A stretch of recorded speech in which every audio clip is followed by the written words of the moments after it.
So I guess this is my first official video on my YouTube. I'm kind of used to just making videos of memories and things that go on, like vacations or hanging out with friends and things. So there really wasn't a direction that I was taking it, but I think I'm gonna go ahead and just go in the direction of living with type 1 diabetes and doing what I love, which so happens to be effects makeup. I'm an amateur though, I'm an aspiring effects artist.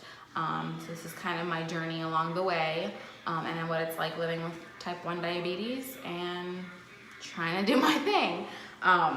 So today I'm gonna do a look, and it's simple. I'm basically going to do a starfish that is trying to take over and kind of like is already clinging to my skin. So I kind of want to give that like some blood, and like it's kind of getting infected from all of the sea-ness that's out there.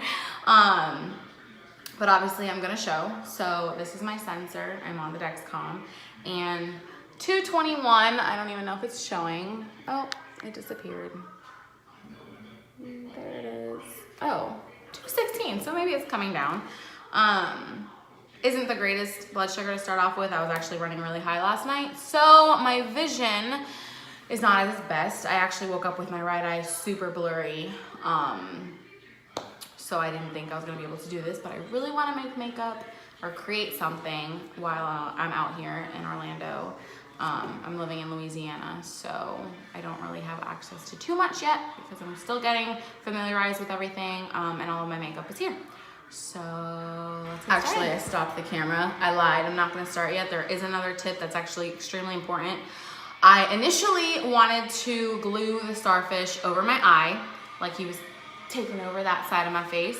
But obviously he was going to come in contact with my eyebrow, and you never want to use the glue. The Prozade is like amazing. That's what I use. It like sticks to everything, especially if you're using like prosthetics and stuff.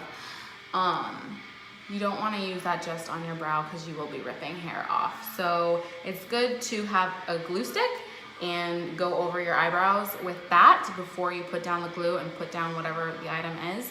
However, I don't have a glue stick, so I'm actually gonna use, I'm not gonna use that on my skin right now. I'm just gonna use like probably like a spirit gum or something. It's a light, it's not gonna take a lot of glue. But instead, since I don't have the glue stick, I am going to go ahead and just do it on my cheek. It's taking over my cheek. So I thought I was ready to do the makeup, but I'm realizing I'm gonna have to improvise a lot today.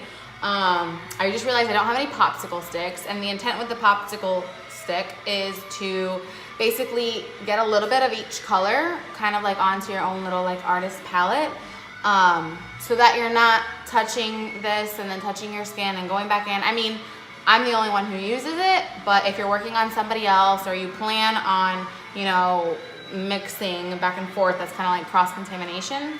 So I don't have any popsicle sticks, so I'm going to just use a Q-tip to get a little bit of color and put it onto somewhere so that I can go ahead and just start dabbing. Might even just use my arm, so I can dab the sponge and start working on my bruising. But yes, popsicle stick. Okay, so as I was going, I figured I should probably stop and explain why I'm using the colors that I'm using to start the bruising process in order to lead up to infection. And obviously bruises are of impact, so I'm not thinking that the starfish, you know, slammed into my face, but I'm just trying to get that funk feel that something is happening underneath the skin. But typically with bruises, you start off with your reds, your deeper colors, because your red is impact, so when the blood capillaries, you know, explode and do their thing, that's what shows up on the surface first in the bruise process. And then you, over the course of a few days, you kind of have your like deeper. So here we have the purple and the blue to really create that darker effect of the darkening of the bruise. And then finally you have your yellows and greens. It's usually a couple days into the bruise when it starts having those colors show up. And luckily I have my bruise wheel so that I can just go ahead and use these colors in order on the spot.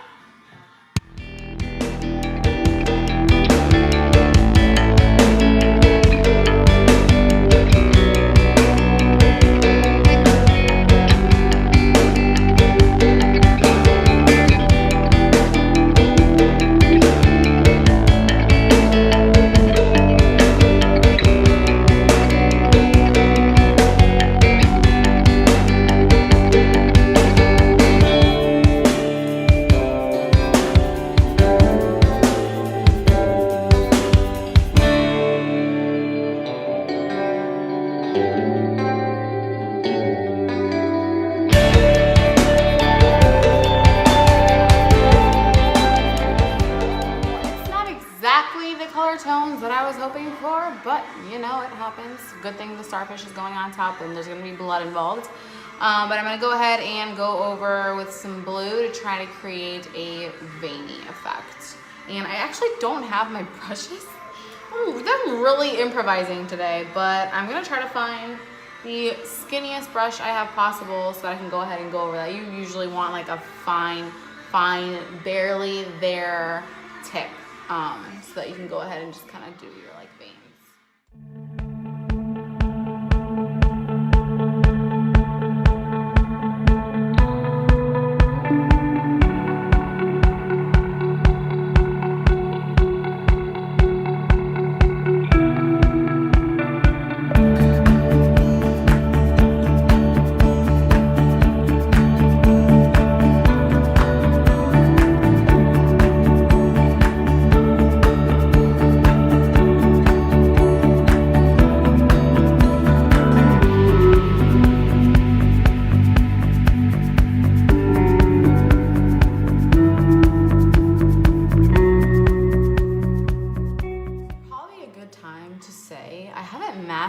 The art of veins at all. I'm not a fan of what I'm doing, but I'm gonna fake it till I make it, and I'll just practice makes perfect.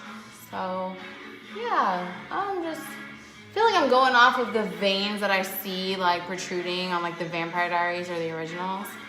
But yeah, well, this is gonna cover a lot of it, so probably when I glue, I'll add some like more veins or something like that. Really just trying to see how flexible the starfish is.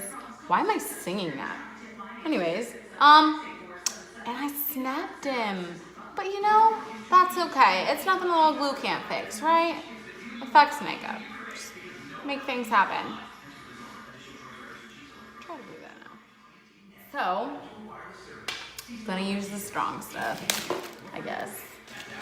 It's cool, it's only a little bit.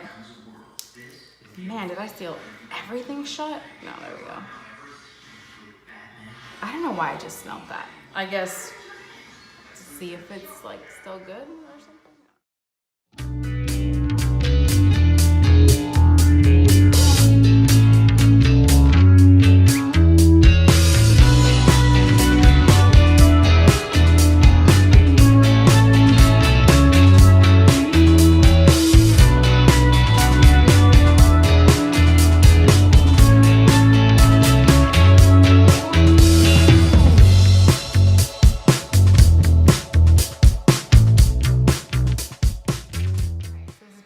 To get creative with the blood, seeing as he's clearly not clinging on for dear life. So hopefully the angle, obviously in video you're gonna see all angles, so it's not gonna look realistic, but hopefully I can take some pictures that make it seem like from a certain angle he is. Now some pointers for the blood. Depending, you always want to take into consideration where your cut or wounds are going to be.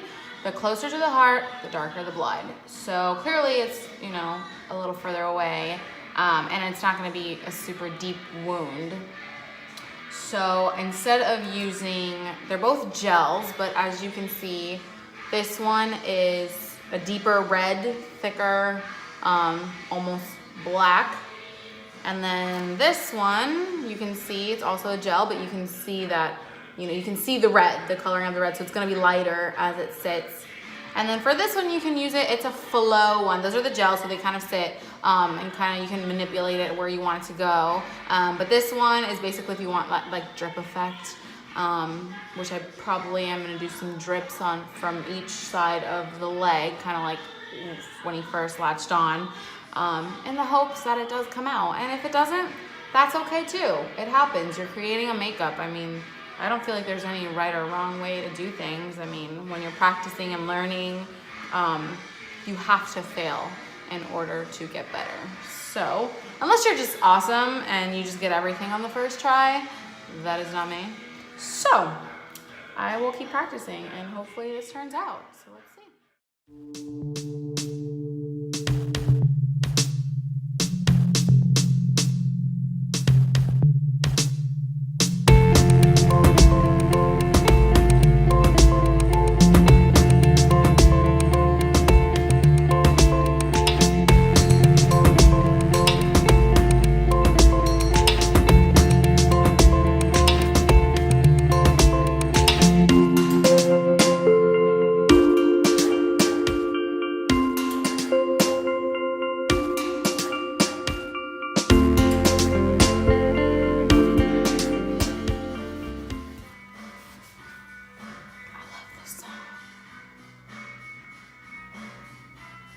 gosh, side note, people should watch Haley do the postmodern jukebox version of this song.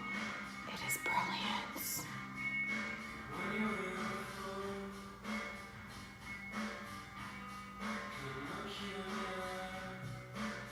Ooh, I have a text.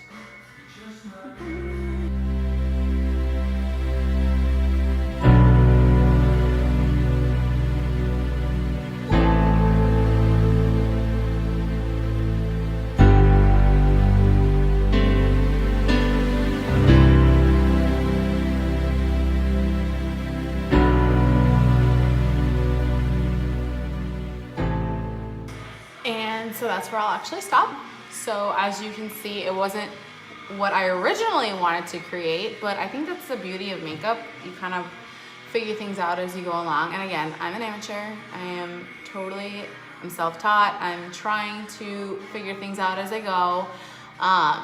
Originally, I wanted the starfish to be kind of clinging on for dear life onto my cheek, but I noticed that the starfish that I have doesn't even curve, and like I learned earlier, it's not flexible because I accidentally snapped the leg. So instead, his body is kind of merging into my skin, and that's what's breaking skin, and I'm kind of like dripping blood, and there's some infection going on. Even though it's not exactly realistic, because if he just broke skin, how can there already be an infection? But hey, it's makeup, and I made it up. There's a little bit more of like a close-up of it. I'll probably get some still shots in there. I'll take some pictures. But yeah, thank you for joining me, my first video, and it so happened to be a makeup. I don't know if this is necessarily a tutorial. I'm kind of just doing what I love, and you know, I showed my diabetes along the way and where I'm at, and actually, let's see where I'm at as I finished.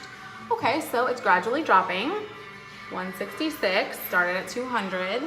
I think I've been here for like an hour. But yeah, I don't think I'll always be able to do makeup.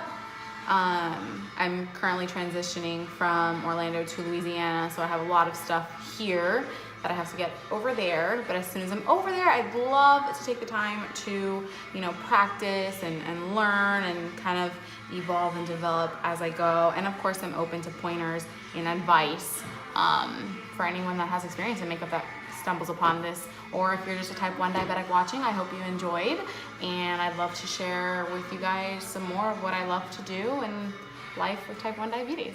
So thank you.